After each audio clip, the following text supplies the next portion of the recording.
Символика анархизма.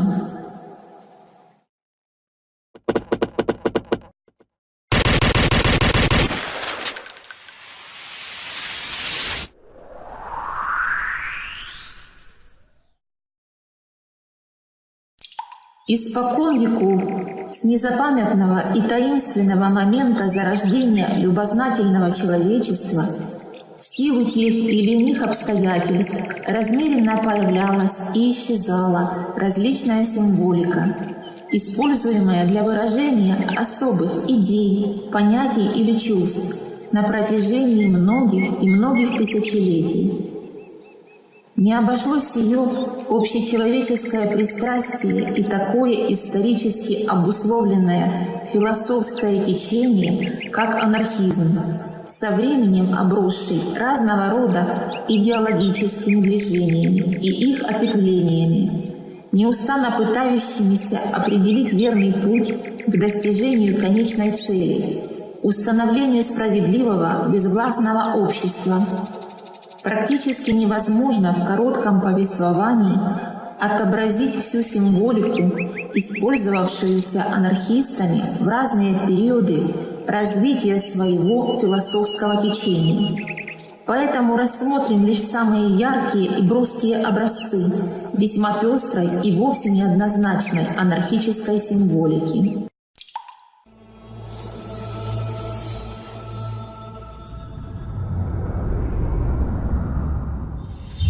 А в круге. Определенно самый известный на сегодняшний день символ анархии. Это монограмма, которая состоит из заглавной буквы А, окруженной заглавной буквой О.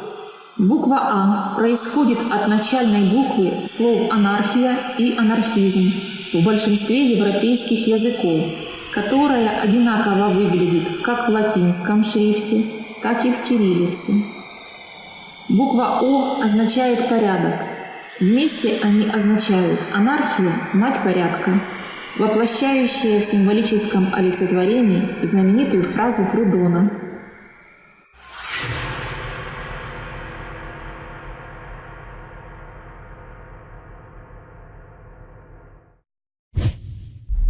Впервые А в круге было использовано Федеральным советом Испании Международной рабочей ассоциации, Первый интернационал. Позже этот символ использовался во время гражданской войны в Испании. Сохранилась фотография анархиста из ударной группы, на обратной стороне чьего шлема четко изображено А в круге. Позже этот символ был перенят брюссельской организацией АОА, а еще позже французской организацией «Либертарная молодежь». Особенно известным символ стал в середине 1970-х годов с развитием панк-движения. Именно панк-культура понесла символ в массы, немного изменив его. Буква А выходит за рамки круга. Поэтому многие анархисты избегают использовать этот символ, так как считают, что он ассоциируется прежде всего с панк-культурой, а не с серьезной анархической идеологией и более коммерциализирован.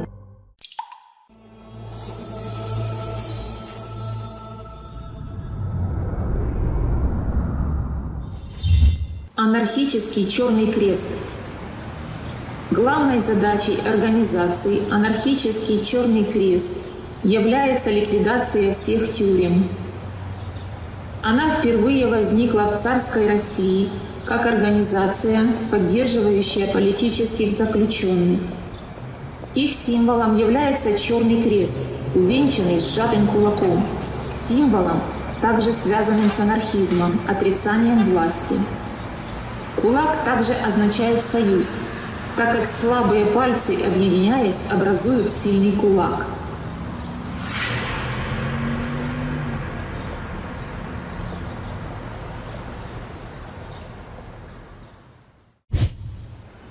Крест является модификацией эмблемы Красного Креста, используемой Международным комитетом Красного Креста, крупнейшей мировой гуманитарной организацией. Изначально называясь «Анархический Красный Крест», организация изменила свое название в 1919 году, чтобы избежать путаницы с Международным комитетом Красного Креста, который тоже начал работу по освобождению заключенных.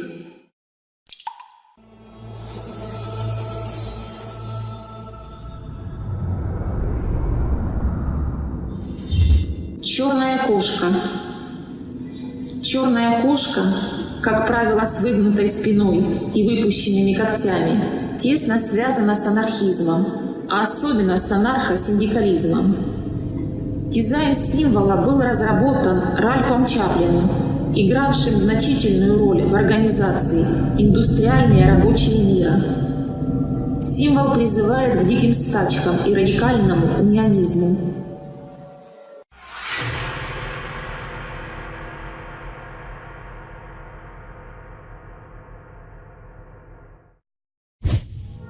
Происхождение символа черной кошки неясно, но согласно одной истории, все началось на одной неудачной поначалу стачке. Несколько участников забастовки были избиты и попали в госпиталь. В то же время в лагерь бастующих забрела тощая черная кошка. Рабочие начали подкармливать ее, и как только она начала поправляться, дела бастующих тоже пошли на поправку. В конце концов, рабочие добились желаемого, и с тех пор черная кошка стала их талисманом.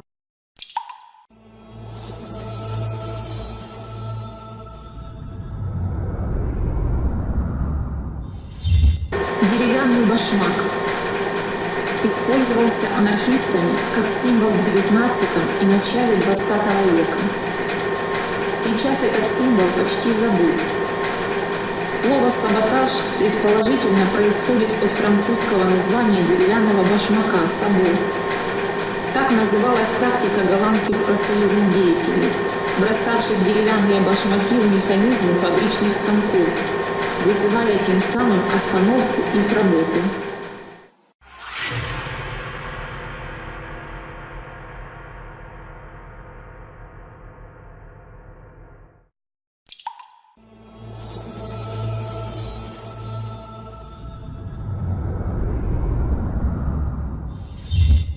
Черная роза. Малораспространенный анархический символ. Он происходит от английского перевода старинной ирландской баллады «Роузендабх». Символ черной розы, как правило, используется в просветительских инициативах, книжном анархоиздате и журналистике, а также его наравне с черным крестом используют некоторые анархомедики.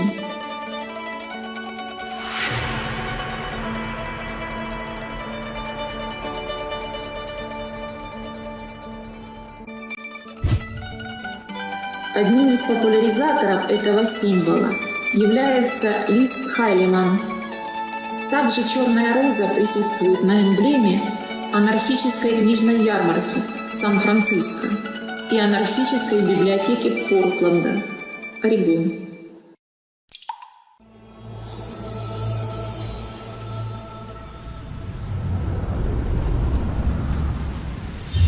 Веселый Роджер. Пиратский черный флаг с черепом и костями. С недавних пор стал популярным среди анархистов.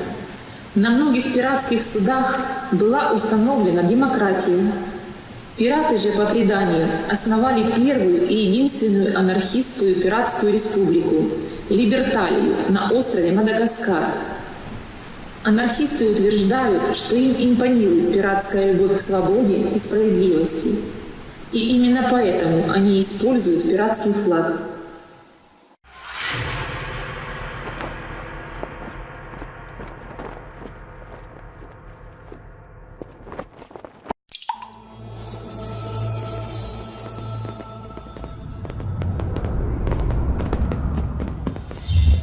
Баланс свобод. Новый, весьма спорный анархистский символ. Больше всего он напоминает золотой знак доллара. Его изобретатели утверждают, что этот символ родился как производная трех хорошо известных символов – А в круге инь-янь и международного символа доллара. Баланс свобод – символ правых, либертарных анархистов.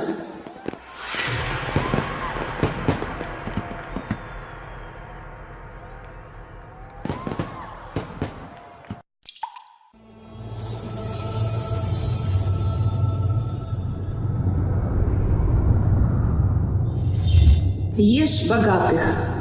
Символ «Ешь богатых» – вариация веселого Роджера, существует с 1980-х годов. На первый взгляд он выглядит как веселый Роджер, но скрещенные кости заменены на вилку и нож. Это по большей части символ анархопанка.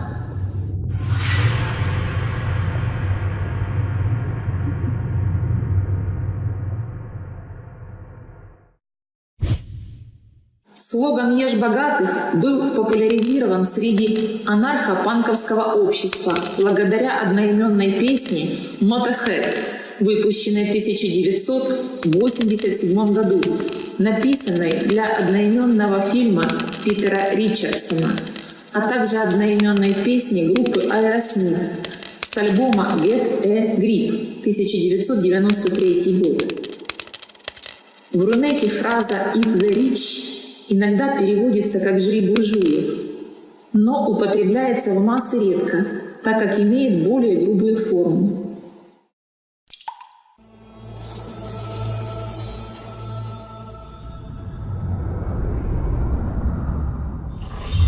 Символ «Раш» – Содружество красных и анархо-скинхедов использует в качестве символа круг с тремя красными или белыми стрелами внутри.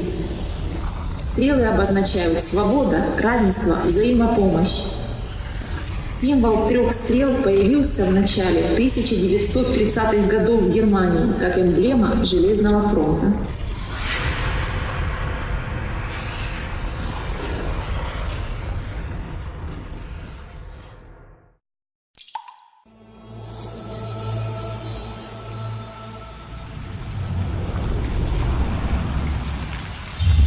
А в круге со знаком доллара. Анархизм с добавлением знака доллара – это относительное нововведение. 2010 год в символике рыночного анархизма, символизирующее свободный рынок.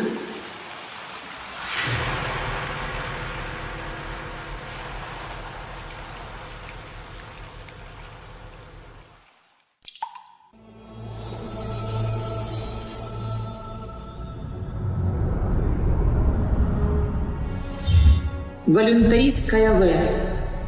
Волюнтаристская В была создана в 2007 году и обыгрывает фразу «В значит вендетта». Однако, если вендетта означает месть и насилие, добровольность означает мир и прогресс. Форма верхней части символа олицетворяет рукопожатие, которое является наиболее типичным выражением добровольного соглашения.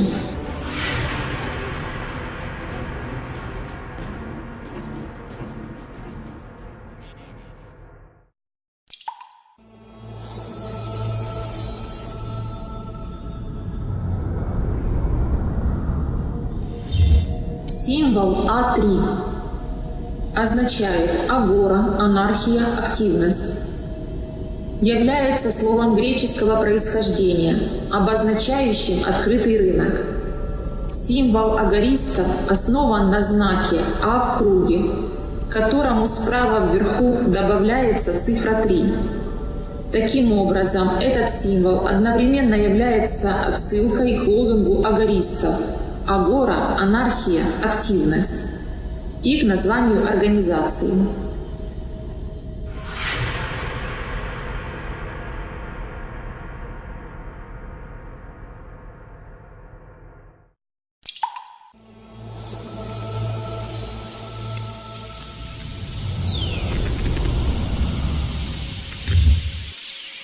Кулак в кольце гендерного знака. Знак женской гендерной принадлежности с помещенным в него сжатым кулаком. Символизирует единство и решимость в борьбе за равноправие всех представителей человеческого общества, вне зависимости от половой принадлежности его членов.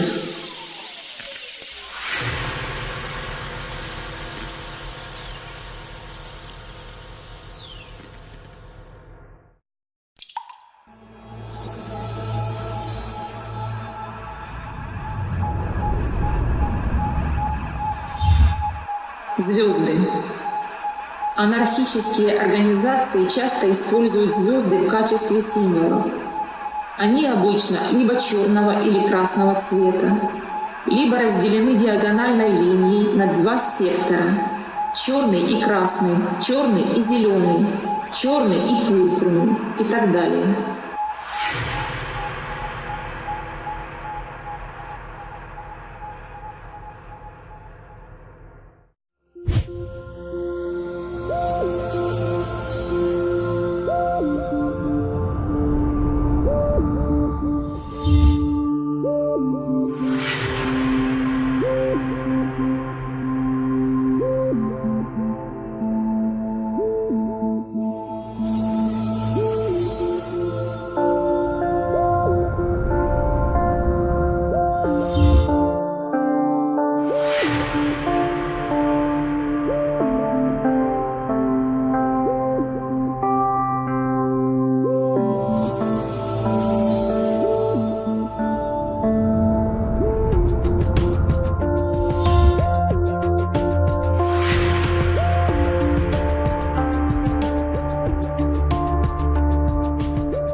Всегда, во все известные времена, с момента своего зарождения на нашей безумно прекрасной и загадочной планете, человечество беспрестанно проявляло неподдельный интерес к мистицизму и символизму, являя все новые и новые символы, наполненные глубинным смыслом восприятия непостижимой и многогранной человеческой жизни.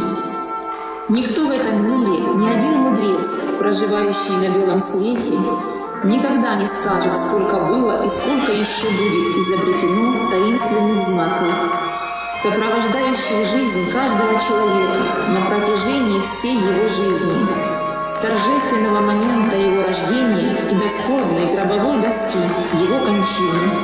Пытливый ум и безграничное воображение неугомонно даруют все новые и новые отображения безграничных мыслей, заключенные в четкие границы графических начертаний, неустанно преображающих серую, невзрачную действительность и волшебством невидимой кисти неведомого художника, покрывающих обыденную, размеренную жизнь многообразием красок далеко не однотонного мира.